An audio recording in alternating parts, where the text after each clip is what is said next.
Јас сум Митко Иванов од село Штука и јас сум за рудник да има во село Иловица. Зашто?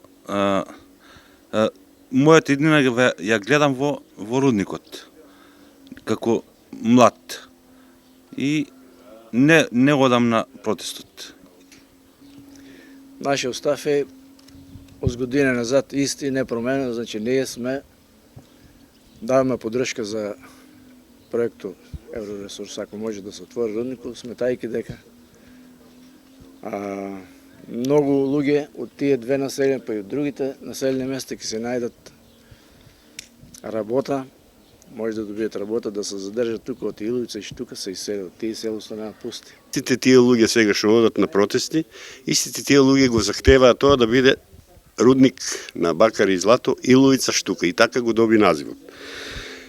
Денеска сме упознаени, бидејќи 10 дена истите тие луѓе од Струмица 10 дена ги замарат, ги малтретират граѓаните од населените места, од општините, од регионот, па и од државата, за да дојдат се со една цел, една единствена цел, да стварат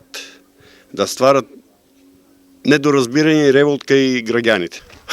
Сакам да почнам со една мисла од Черчил дека личниот став е мала работа која прави големи разлики.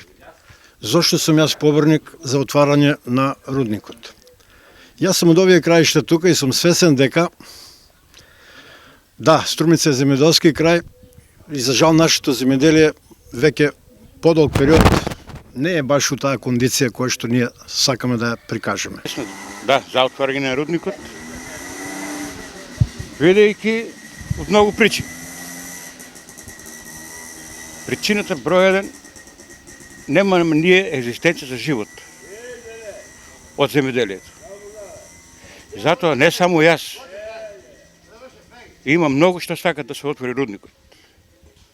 Иловица Штука, има малку мина водено во Струмица, повеќе со другите села. Има многу луѓе што сакат да се отвори рудникот, само се закриват, бидејќи се напаѓаат еден на друг. Види сега, тие се 5 души активисти што го прават тоа. Тие го организираат, со тие не се зависни за тај рудник, на них буџетот не е пол. Они немат намера да работат и за това они са против и за това протестират. Кој протестира?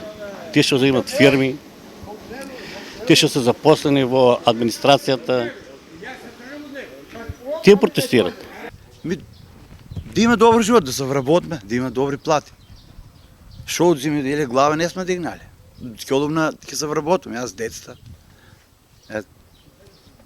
Ако, значи, добро за народот, нели?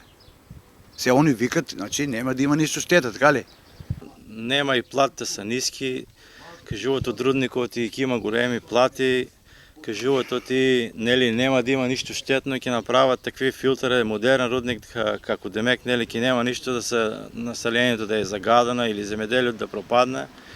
И затоа мислам, оти немам потреба да штрекувам. Мислам, ако се отворе, мислам да одам на работа таму.